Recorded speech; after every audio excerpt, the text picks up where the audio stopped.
चलिए जुड़ते हैं अपने नए स्टेप से उसी प्रकार जिस प्रकार से पढ़ते चले आ रहे हैं और आगे एक क्रमवार तरीके से पढ़ना स्टार्ट करते हैं।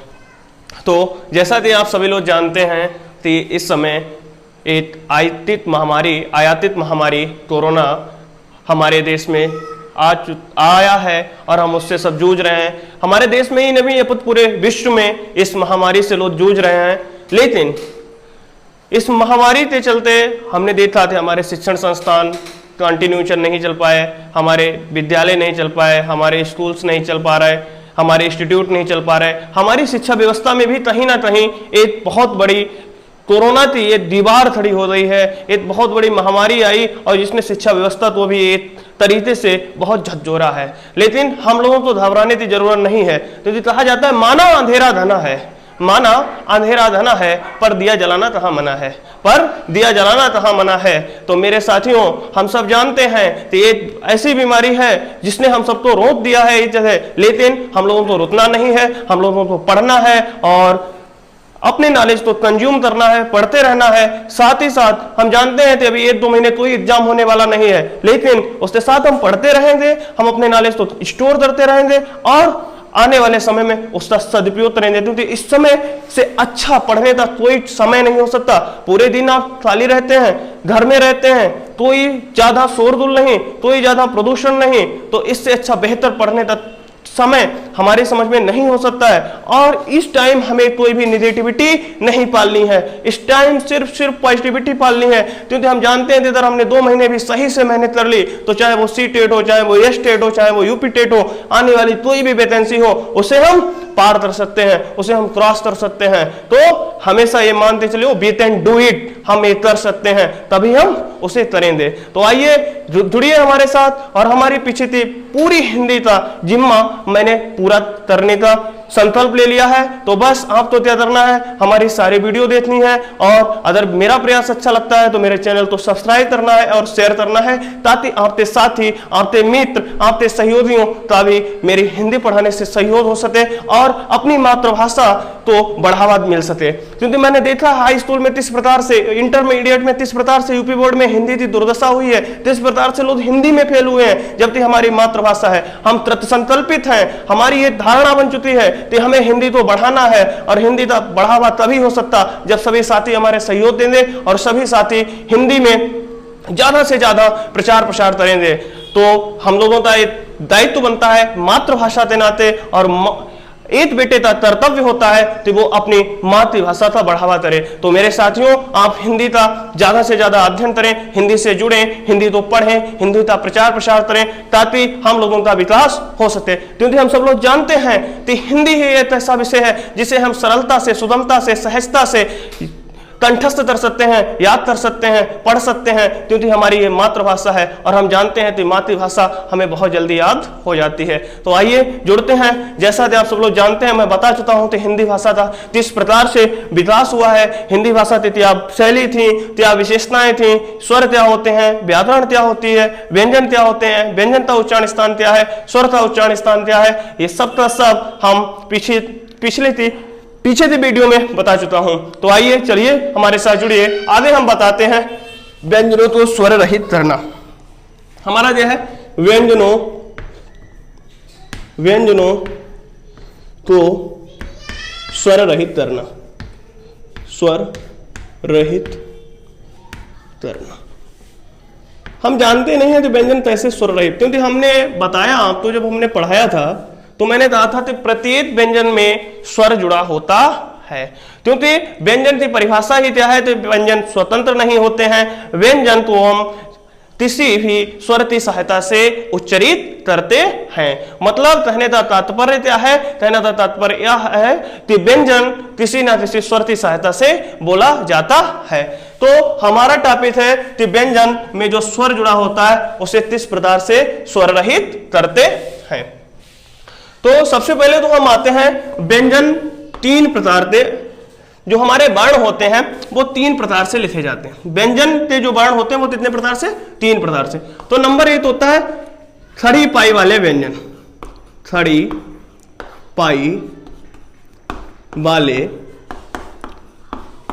पाई वाले व्यंजन। थड़ी पाई वाले व्यंजन। थड़ी पाई वाले व्यंजन कौन से होते हैं? तो थड़ी पाई वाले व्यंजन वे व्यंजन होते हैं जो हमने आपको बताया था कि थड़ी पाई इस मात्रा को क्या कहते हैं? इसे शिरोरेखा कहते हैं। इसे क्या कहते हैं? शिरोरेखा। ये सब हम आपको पढ़ा चुके हैं पिछले वीडियो में, अगर आपने नहीं देखी। और इसे कहते हैं थड़ी पाई। इसे क्या कहते हैं? थड़ी पाई। तो हम जान चुके हैं इसे शिरोरेखा कहते हैं, इसे थड़ी पाई कहते हैं। इसे थड़ी पाई कहते हैं। तो थड़ी पाई वाले व्यंजन वे वर्ण या व्यंजन जो थड़ी पाई तो लांघ कर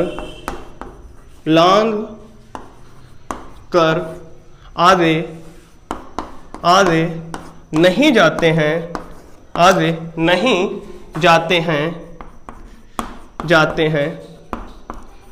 हैं, वे थड़ी पाई वाले व्यंजन कहलाते हैं। थड़ी पाई वाले व्यंजन की संख्या कितनी है? तो थड़ी पाई वाले व्यंजन की संख्या 22 है। कितनी संख्या है? 22। अब आप सोच लो थड़ी पाई वाले व्यंजन क्या होते हैं? तो पाई सिंपल है, हमारा था क्या है? था, गा, गा। अब आप देखिए कि था, गा, धा, चा, झा, पा, बहुत सारे 22 व्यंजन हैं। 22 मैं नहीं लिख रहा इस तरीके से। तो ए व्यंजन जब हम लिखते हैं तो ए अपनी थड़ी पाई जो इनकी होती है उसे लांघ कर आगे नहीं जाते हैं। इनको स्वर रहित करने का क्या क्रम होता है? इन व्यंजनों को स्वर रहित करने के लिए हम क्या करते हैं कि जैसे हमारा गा है और अगर हमें इसे स्वर रहित करना है तो हम क्या कर देते हैं? पाई को हटा देते हैं। मतलब कि इस पाई को इन व्यंजनों को स्वर रहित करने पर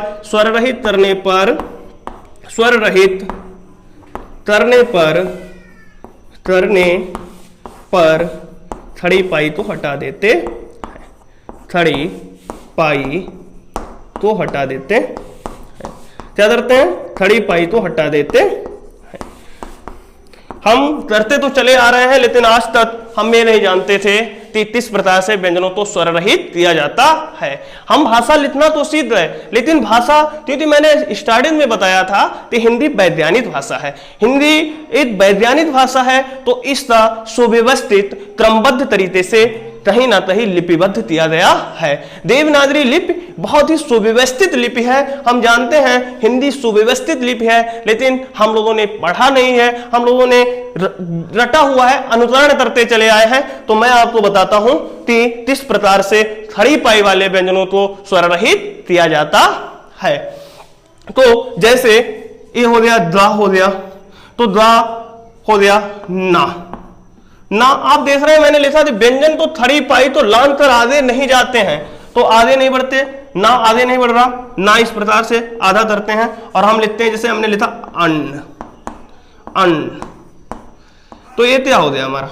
ये ना आधा हो गया। इस प्रकार से और भी वर्ण अगर हम ले लेते हैं, जैसे चा आधा लिखते हैं तो चा आधा कैसे लिखते हैं? चा आधा तो इसकी मात्रा हटा देते हैं। जिस तरीके से हमने मात्रा हटा दी तो क्या हो गया? और हमने क्या दिया? ए, तो क्या हो गया? बच्चा हो गया। तो चार इस प्रकार से, मतलब कोई भी इन 22 वर्णों की यदि हम पाई हटाकर स्वर रहित करते हैं, कैसे स्वर रहित करते हैं? इनकी खड़ी पाई तो हटा देते हैं और ये स्वर रहित हो जाते हैं। तो आप समझ चुके होंगे, मुझे आशा है कि आपको पूरा का पूरा समझ में आ गया होगा कि किस प्रकार से खड़ी पाई के व्यंजन होते हैं, खड़ी पाई वाले व्यंजन कैसे होते हैं, थड़ी पाई वाले व्यंजनों की संख्या कितनी होती है? तो थड़ी पाई वाले व्यंजनों की संख्या होती है 22 और इन्हें स्वर रहित कैसे करते हैं? थड़ी पाई वाले व्यंजनों को स्वर रहित करने के लिए हम उनकी खड़ी पाई को हटा देते हैं और वो कैसे हो जाते हैं? स्वर रहित हो जाते हैं। स्वर रहित मतलब क्या होता है? स्वर रहित का मतलब होता है उनमें स्वर का जुड़ा हुआ लोप हो जाता है, मतलब स्वर उनमें जुड़ा नहीं होता है। या हम इनमें जैसे जैसे चा है तो चा में, इसमें क्या, चा में क्या जुड़ा है? तो चा में आ भी जुड़ा है और, लेकिन हम जब जोड़कर लिखते हैं तो हम नीचे हलंत लगाकर नहीं बल्कि स्थिति पाई तो हटाकर इसे स्वर रहित व्यंजन बना लेते हैं। तो चलिए आगे चलते हैं। तो मैंने आपको बताया कि बे वर्ण जो खड़ी पाई तो लान कर आगे निकल जाते हैं, तो आगे निकल जाते हैं और उन वर्णों की संख्या कितनी है? 2। कितनी संख्या है? 2। मतलब खड़ी पाई तो लान कर जाने वाले वर्ण कितने हैं? 2। कौन कौन से? तो खड़ी पाई तो लान कर जाने वाले वर्ण हैं का और फा। कौन से हैं? का और फा। पहले हमने बताया कि खड़ी पाई तो लान कर कितने वर्ण नहीं जाते? तो 22 नहीं जाते। उसके बाद 2 वर्ण ऐसे हैं जो अपनी खड़ी पाई तो लान कर आगे निकल जाते हैं। अब यहां पर विशेष ध्यान देने की जरूरत है कि जब हम का और फा वर्ण तो स्वर रहित करेंगे तो किस प्रकार से इन्हें स्वर रहित करेंगे? कुछ नहीं करना है, सिंपल है। इनको स्वर रहित करते समय दूसरा इन वर्णों को स्वर रहित करते समय खड़ी पाई के आगे निकले हुए हिस्से का झुटवा या मुड़ा हुआ भाग हटा देते हैं। तो क्या हमने बताया कि खड़ी पाई के आगे जो इनका भाग होता है, जो निकला हुआ भाग होता है, उसका जो झुटवा हुआ, जो मुड़ा हुआ, मतलब कहने का मतलब का को आधा करने का सबसे सिंपल तरीका, का को हम इस तरह से आधे करते हैं। जैसे हमने मत्रा लिखा तो ए निकलते आ गया ना, इतना निकलते आ गया, तो हमने क्या बताया? का लिखा और ए पूरा का लिखा। उसने दिया इन वर्णों को स्वर रहित करते समय खड़ी पाई के आगे निकले हुए हिस्से का झुटवा हुआ, इंपॉर्टेंट, हुए हिस्से का झुका हुआ या मुड़ा हुआ भाग क्या करते हैं? हटा देते हैं। और मुड़ा हुआ भाग कौन सा है? ए। कौन सा? ए मुड़ा हुआ है, झुका हुआ भाग है, और ए हटा दिया, तब हमारा क्या हो गया? आधा का बन गया। हमेशा ध्यान देने की बात है कि कभी भी इस तरीके से नहीं लिखते हैं, क्योंकि अगर हमने इस तरीके से लिख दिया तो ए हमारा क्या हो जाएगा? वाह। क्या हो जाएगा? वाह हो जाएगा। और का तो स्वर रहित कैसे करते हैं? इसका जो मुड़ा हुआ भाग होता है उसे हटा देते हैं और का हमारा स्वर रहित हो जाता है। उसके बाद आती है फा। फा बहुत सिंपल है। फा को भी स्वर रहित करने का सिंपल तरीका है, इसका जो मुड़ा हुआ भाग है वो हटा देते हैं और फा हमारा स्वर रहित हो जाता है। तो मैंने बता दिया 33 प्रकार से 22 और 2 24 वर्ण आपने हमने बता दिए 33 तरीके से स्वर रहित होते हैं। आगे इसी क्रम में चलते हैं, जिनमें खड़ी पाई का प्रयोग ही नहीं होता है।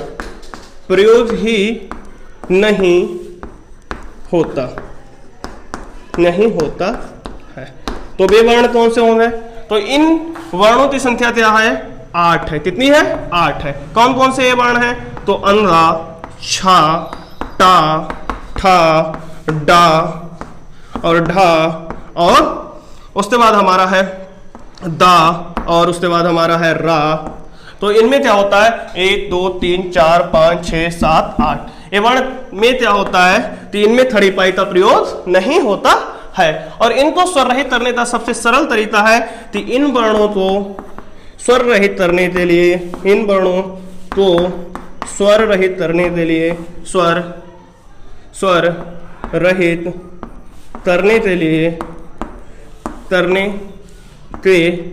लिए हलंत इस तरीके चिन्ह होता है, हलंत चिन्ह का प्रयोग करते हैं।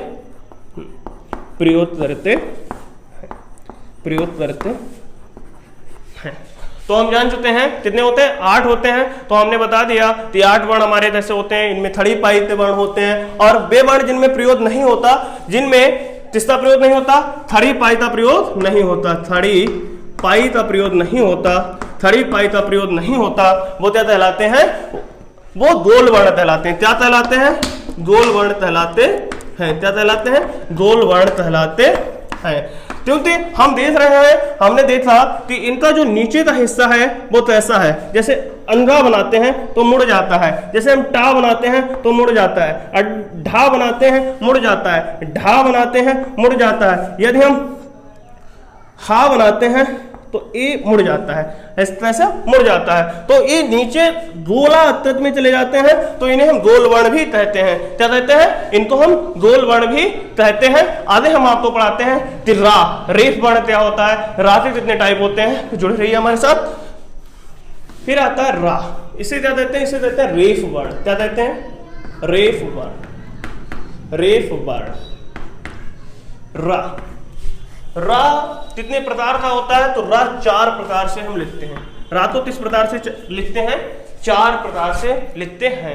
और रा तो किस प्रकार से स्वर रहित व्यंजनों में किस प्रकार से रा को जोड़ते हैं तो हम आपको बताने जा रहे हैं। तो चलिए जुड़िए हमारे साथ। देखिए नंबर 1, खड़ी पाई, खड़ी पाई वाले वाले स्वर रहित, स्वर रहित, ये 4 होते हैं। रात के टाइप कितने होते हैं, 4। रात कितने प्रकार का होता है, 4। स्वर रहित व्यंजनों में, स्वर रहित व्यंजनों में स्वर सहित, स्वर सहित रा का जोड़ना, रा का जोड़ना, राम का जोड़ना, रा का जोड़ना। तो खड़ी पाई वाले स्वर में जब हम रा को जोड़ते हैं तो उसमें हम किसका प्रयोग करते हैं, हम एक खड़ी पाई में तिरछी मात्रा का प्रयोग करते हैं। इस तरीके से देखिएगा, इस तरीके से क्या होता है, जैसे खड़ी पाई वाले स्वर क्या, खड़ी पाई वाले वर्ण क्या होते हैं, खड़ी पाई वाले वर्ण क्या होते हैं, खड़ी पाई वाले वर्ण, खड़ी पाई वाले वर्ण स्वर रहित व्यंजनों में, खड़ी पाई वाले स्वर रहित व्यंजनों में स्वर सहित रा का जोड़ना। खड़ी पाई वाले वर्ण में स्वर रहित व्यंजनों में स्वर सहित रा का जोड़ना। तो जैसे कि हमारा ये पा है, पा है, और पा हमारा जैसा है अलंत है, और इसमें हम रा जोड़ते हैं, रा जोड़ते हैं तो ये क्या बन जाता है, ये प्रा बन जाता है। क्या बन जाता है, प्रा। तो इसमें जो रा है, इसमें जो रा है वो तो ऐसा है, तो इस पात ऐसा हो गया, ये स्वर रहित हो गया, स्वर रहित हो गया, और जो इसमें रा जुड़ा है वो स्वर सहित है, स्वर सहित है। कैसा है, स्वर सहित है, क्योंकि इस रा में अगर हम इसे तोड़ेंगे तो रा प्लस आ जाएगा। तो हमें आशा है कि आप समझ सकते होंगे कि किस प्रकार से खड़ी पाई वाले जो वर्ण होते हैं उनमें अगर वो स्वर रहित हैं और उनमें अगर स्वर सहित साथ रा जोड़ना है तो किस प्रकार से हम उन्हें जोड़ते हैं। तो उसमें हम इस प्रकार का खड़ी पाई में तिरछी मात्रा का प्रयोग करते, रा का प्रयोग करते हैं। किस प्रकार से करते हैं, जैसे प्रकाश हो गया, यदि हमने जैसे विनम्र लिख लिया, विनम्र लिख लिया, विनम्र लिख लिया, नम्र लिख लिया, नम्र लिख लिया, आग्रह लिख लिया, आग्रह लिख लिया, विग्रह लिख लिया, विग्रह लिख लिया, समुद्र लिख लिया, समुद्र लिख लिया।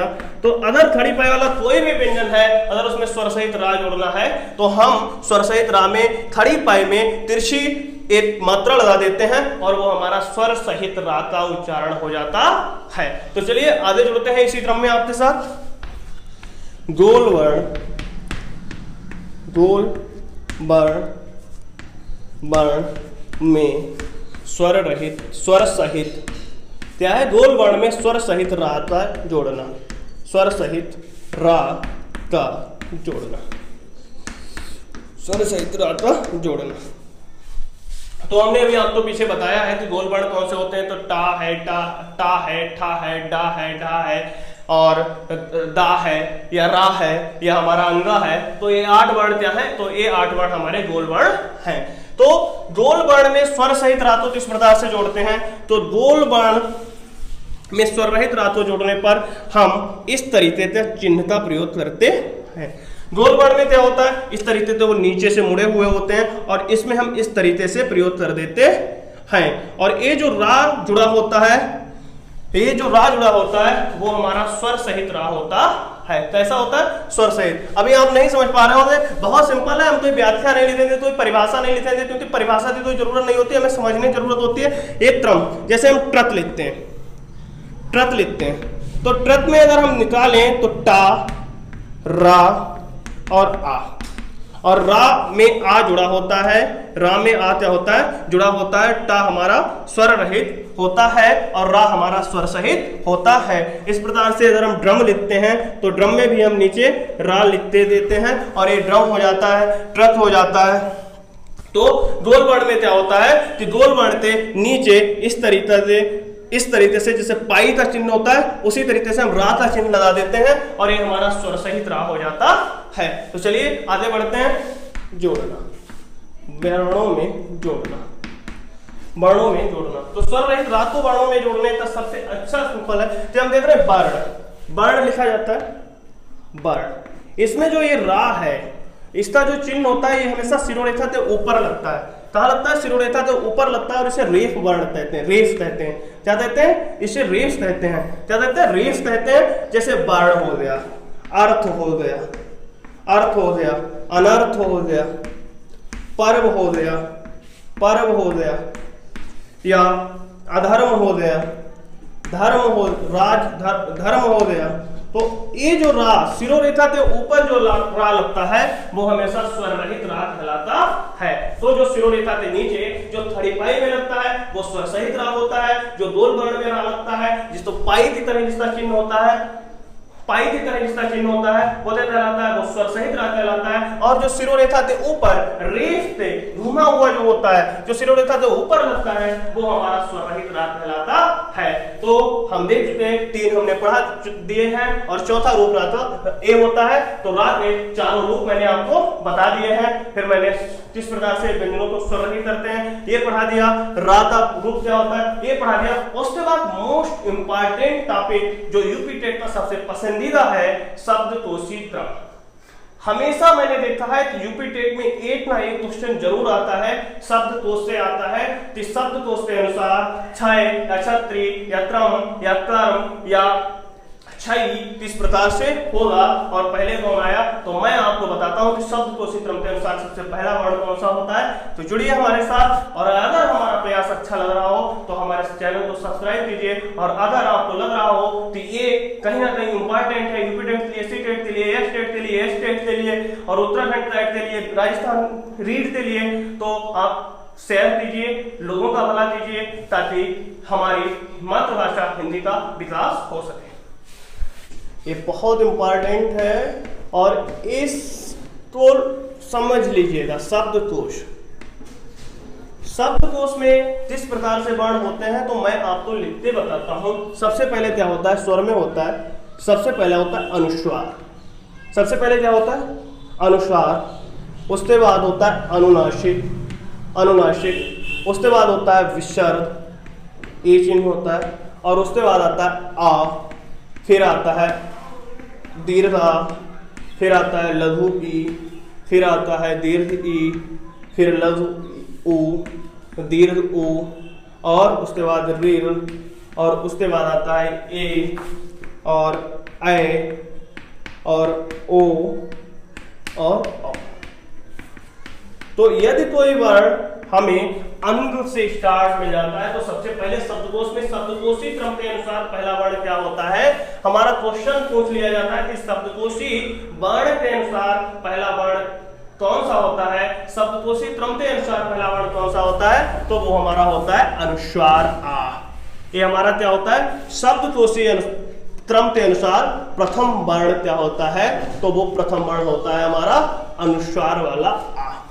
आगे ऊपर जो अन की बिंदी लगी होती है, ये अनुस्वार की बिंदी लगी होती है, ये क्या कहलाती है, ये प्रथम वर्ण कहलाता है शब्दकोशी क्रम के अनुसार। हमसे पूछ लिया जाता है कि शब्दकोशी क्रम के अनुसार पहला वर्ण कौन सा होगा, और हम आ को लगा देते हैं और ये हमारा गलत होता है। ये क्या होता है, गलत होता है। जबकि राइट आंसर क्या होता है, राइट आंसर होता है ए। तो अब हम आशा करते हैं कि यदि ये क्वेश्चन आता है तो आपसे गलत होने का नहीं है। उसके बाद हम आते हैं व्यंजन, बहुत इंपॉर्टेंट है, यहां से क्वेश्चन जरूर आता है। क्रा, और त्राते बाद हम जानते हैं क्या आता है, छा। छा क्यों आता है, त्राते बाद आता है छा। हम तो त्रा था रा धा अंधा पढ़ लिए हैं, बट यहाँ तो आपने सोच रहे होते कि सर ने कुछ छा लिख दिया। भाई छा इसलिए आता है कि छा संयुक्त स्वर है। छा क्या है, संयुक्त स्वर, और छा बना कैसे है, तो छा बना है का प्लस सा से। का प्लस सा का रूप क्या है, छा, और छा क्या आ जाएगा, यहाँ पर आ जाएगा, तो ताते बाद क्या आ जाएगा, छा आ जाएगा, फिर था आ जाएगा, फिर दा आ जाएगा, फिर धा आ जाएगा, फिर अंधा आ जाएगा, फिर क्या आ जाएगा, अंधा आ जाएगा, फिर चा आ जाएगा, छा आ जाएगा, और जा आ जाएगा, और जाते बाद क्या आएगा, तो जाते बाद ध्यान देने वाली बात है द्या आएगा। क्यों आएगा, क्योंकि हम जानते हैं द्या हमारा संयुक्त अक्षर है, संयुक्त अक्षर व्यंजन है। संयुक्त अक्षर का मतलब होता है कि दो वर्णों से कम दो वर्णों से मिला हुआ बनकर मिलकर बना हुआ वर्ण क्या कहलाता है, संयुक्त अक्षर कहलाता है, और इसका रूप क्या होता है, जा प्लस या।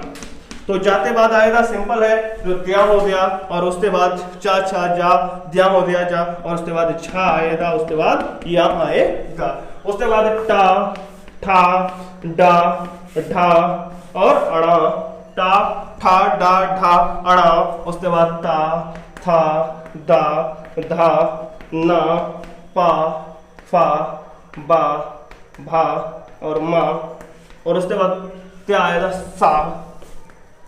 यहां पर फिर ध्यान देने आते, सा के बाद एक और संयुक्त अक्षर होता है, सॉरी यहां पर ता, और ताते बाद आएगा हमारा, ताते बाद क्या आएगा, ताते बाद आता है ता, और ताते बाद हम जानते हैं कि क्या होता है, त्रा आता है, त्रा आता है, और ता और प्रा से मिलकर बना है, तो यहां पर हमारा क्या आ जाएगा, त्रा। क्या आ जाएगा, त्रा वर्ण आ जाएगा, तो ता, फिर था दा धा ना पा फा वा भा मा, और उसके बाद पा फा बा भा मा, या रा ला और वा, उसके बाद हमारा बचा सा हा। क्या बचा, सा हा, तो सा, और सा के बाद क्या होता है, ये संयुक्त अक्षर और क्या, सा के बाद आता है स्रा, क्योंकि हम जानते हैं सा और रा, सा और रा से मिलकर बना है हमारा स्रा, तो सा के बाद स्रा, और उसके बाद मूर्धन्य सा, और उसके बाद मूर्धन्य सा के बाद आएगा दंती सा, मूर्धन्य सा के बाद दंती सा, और उसके बाद स्वरेंत्री हा। ठीक है, तो आप क्रम जान चुके हैं कि शब्द को उसी क्रम के अनुसार पहला वर्ण कौन सा होगा, तो वो हमारा हो जाएगा अनुस्वार वाला आ। उसके बाद का के बाद क्या आएगा, इन चार वर्णों को विशेष ध्यान देने हैं कि ये जो छा है ये ताते बाद आएगा, और ये जाते बाद आएगा, ये जो द्या है ये जाते बाद आएगा, और ये जो ता है ये ताते बाद आएगा। अभी घबराने की तो जरूरत नहीं, अभी हम इससे उदाहरण कराएंगे आपको, और ये जो सा है वो स्राते बाद आएगा। तो शब्द को उसी क्रम, इसका स्क्रीनशॉट ले लीजिए और अपनी कॉपी में अच्छे से इसे बनाइए। स्क्रीनशॉट ले लीजिए, तो इसका आप स्क्रीनशॉट ले लीजिए ताकि आप इसे अच्छे से रट लें, क्योंकि यूपी टेट में एक क्वेश्चन इससे निश्चित तौर पर पूछा जाता है। तो चलिए आगे हम चलते हैं, इसी क्रम में आपके उदाहरण कराता हूं। उदाहरण में हम ले लेते हैं छई, छय, छई, छत्री, छत्री, छत्री, क्रम, कर्म और कम, कम। अब हम इन्हें एक एक करके तोड़ते हैं। सबसे पहले हमने लिख लिया 1 2 3 4 5 6। अब हमें देखना है कि पहले कौन सा होगा। तो हम जानते हैं कि ऊपर से ही चलते हैं। छा में क्या होता है, का, काते बाद क्या होता है, सा, साते बाद क्या होता है, आ, आते बाद क्या होता है, या, और याते बाद क्या होता है, आ। ठीक है, उसके बाद इसमें क्या है, इसमें भी ता है, सा है। देखिएगा बहुत क्रम से बहुत सरल तरीके से समझाने का प्रयास किया। या, और यहाँ में मात्रा दाखिल रहती तो बड़ी ई, तो बड़ी ई, जिसे दीर्घ ई कहते हैं। उसके बाद ता प्लस सा प्लस आ प्लस क्या है, ता है, ता के बाद रा है, और रा के बाद क्या है, दीर्घ ई है और उसके बाद या है, उसके बाद लघु आ, उसके बाद क्या है ता है, ताते बाद रा है, राते बाद आ है और आते बाद क्या है माँ है और माते बाद क्या है आ है। उसके बाद क्या है ता है, ताते बाद आ है, आते बाद रा है और रात ऐसा है तो अभी हमने बताया शिरोरेखा तो ऊपर अगर रा लगा हुआ है तो वो रा हमेशा स्वर रहित होगा और उसके बाद क्या है माँ है और माते बाद आ है। उसके बाद क्या है त्रम है तो त्रा है, इसके बाद आ है इसमें संयुक्त रूप से और माँ है और माते बाद आ है। अब इस तरीके से पूछ दिया जाता है और इसमें पूछ दिया जाता है कि इसमें शब्दकोशी क्रम के अनुसार सबसे पहले कौन सा शब्द आएगा। और जैसे ये क्वेश्चन आया यूपी टेट में, ये क्वेश्चन आपके दिमाग में आ जाता ये तो पढ़ा ही नहीं, ये तो पढ़ा ही नहीं, कहीं कुछ नहीं है। अगर आपने शब्दकोशी क्रम सही से पढ़ लिया तो आपसे इसमें से गलत होने का कोई चांस ही नहीं होता। हमने आपको शब्दकोश बता दिया, शब्दकोशी क्रम बता दिया, अब हम आपको बताते हैं कि सबसे पहले कौन सा आएगा, नंबर 2 पे कौन सा आएगा, नंबर 3 पे कौन सा आएगा, 4 पे कौन सा आएगा, 5 पे कौन सा आएगा और 6 पर कौन सा आएगा। तो हम देखते हैं कि सबसे पहले देखा हमने, इसमें भी है, इसमें भी है, इसमें भी है, इसमें भी है, इसमें भी है, इसमें भी है, तो नहीं हो रहा। उसके बाद हम देखते हैं दूसरे पे चले जाते हैं, सा यहां भी है, रा यहां पर है, आ यहां पर आ। अब हम जानते हैं कि सबसे पहले यहां पर क्या वर्ण आता है, तो सबसे पहले वर्ण आया है, पहले तो अनुस्वार वाला आ होता है, फिर अनुनासिक वाला आ होता है, विसर्ग होता है, उसके बाद आ आता है। तो शब्दकोशी क्रम के अनुसार हमने देखा कि सबसे पहले आ आता है, यहां पर क्या आ रहा, सबसे पहले आ रहा, तो हमें मतलब रह गया यहां इन दो वर्णों से, किनसे रह गया, दो शब्दों से रह गया, क्योंकि हम जानते हैं ऊपर तो हमें मिलना नहीं। अब हम देखते हैं कि इसमें रा भी है, नंबर 3 पे चलते हैं, तो इसमें रा भी है और माँ भी है। तो हम जानते हैं कि का दादा अंगा या क्या होता है, पा फा बा भा मा या रा, तो रा माँ में बाद आता है, तो हमें पता चल गया कि माँ पहले आता है, तो सबसे पहले हमारा क्या हो जाएगा, नंबर 1 पर हमारा हो जाएगा क्रम।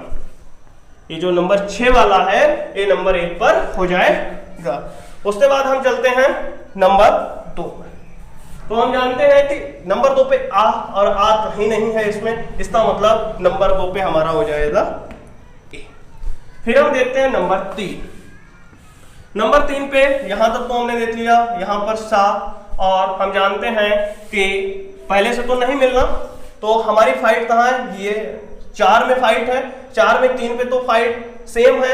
यहाँ रा तो हम देख लेते हैं कि रा पहले आता है या सा पहले आता है, तो मूर्धन्य सा बाद में आता है, रा पहले आता है, तो या रा ला वा सा हा, यही होता है शब्दकोशी क्रम। अभी बनाया आपको, तो रा पहले आता है, तो इसका नंबर 3 हो जाएगा रा।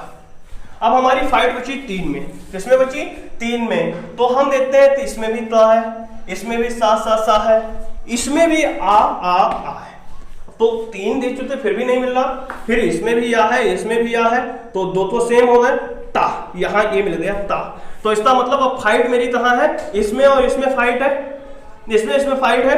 अब ता पहले आता है या पहले आता है, तो हम जानते हैं ता था दा धा ना पा फा बाबा मा या रा ला, या बाद में आता है, ता पहले आता है, तो ये क्या हो जाएगा, नंबर 4, ये कौन सा क्रम हो जाएगा, नंबर 4। उसके बाद अब हमारे पास बचे 2 ता, तो इसमें सेम ये भी मिल रहा है, ये भी मिल रहा है, ये भी मिल रहा है, ये भी मिल रहा। अब आ और ई में फाइट बची, इसमें आ और ई में, आ हम जानते हैं कि आ सबसे पहले आ रहा है, तो ये हो जाएगा हमारा नंबर 5 और ये हो जाएगा नंबर 6। तो मुझे आशा है कि आपको पूरा शब्दकोशी क्रम समझ में आ चुका होगा, और यदि यूपी टेट में शब्दकोश से अकॉर्डिंग कोई क्वेश्चन आता है तो आपका गलत होने का नहीं है। अब आज हमने आपको बताया कि किस प्रकार से व्यंजन को स्वर रहित करते हैं, रा का स्वर सहित कौन सा रूप होता है, रा का स्वर रहित कौन सा रूप होता है, जो शिरोरेखा के ऊपर रा होता है वो हमेशा स्वर रहित होता है, और जो स्वररेखा के नीचे लगाया जाता है वो हमेशा स्वर सहित होता है। तो आज इतना ही रखूंगा, और अगर आपको मेरा प्रयास अच्छा लगा हो तो हमारे चैनल को सब्सक्राइब कीजिए, शेयर कीजिए, कमेंट कीजिए, और अगर आपका कोई भी डाउट रह जाता है, अगर आपका कोई भी क्वेश्चन है हिंदी में, अगर आप किसी का कोई भी प्रकार का क्वेश्चन है तो आप मेरे कमेंट बॉक्स में पूछिए, हम आपका उत्तर तुरंत देने का प्रयास करूंगा और निश्चित रूप से आपको संतोषजनक उत्तर हमसे प्राप्त होगा। आपका कोई भी क्वेश्चन हिंदी में कहीं से भी है, आप हमसे पूछिए, हम आपको बताने के लिए 24 घंटे तैयार हैं। आप हमारा चैनल को सब्सक्राइब कीजिए। आदित्य क्रमवार वीडियो पाने के लिए, एक हिंदी में अच्छा स्कोर करने के लिए सबसे अच्छा बेहतर विकल्प YouTube पे हम लाए हैं। YouTube पे बहुत सारी वीडियो आपको हिंदी में मिल जाएंगी, लेकिन जो कॉन्सेप्ट बाय कॉन्सेप्ट पढ़ाने का तरीका है ये मुझे कहने की जरूरत नहीं है, आप खुद तय करेंगे कि अच्छा है या नहीं है। तो हमारे चैनल को सब्सक्राइब कीजिए और हमारी वीडियो को अधिक से अधिक शेयर कीजिए, ताकि आपके मित्रों का जो है सही भविष्य सही हो सके, आपके मित्रों का भविष्य सही हो सके। एक शेयर हो सकता है इसमें से एक नंबर आ जाए और आप अगर वीडियो शेयर करेंगे तो आपका और उसका एक नंबर सही हो जाएगा, क्योंकि हर एक नंबर करके बूंद बूंद करके भरता है। तो आप सब लोग जानते हैं, ये कहने की जरूरत नहीं है। चलिए जुड़े रहिए हमारे साथ और आगे की इसी तरीके से क्रमवार वीडियो देखते रहिए। जय हिंदी।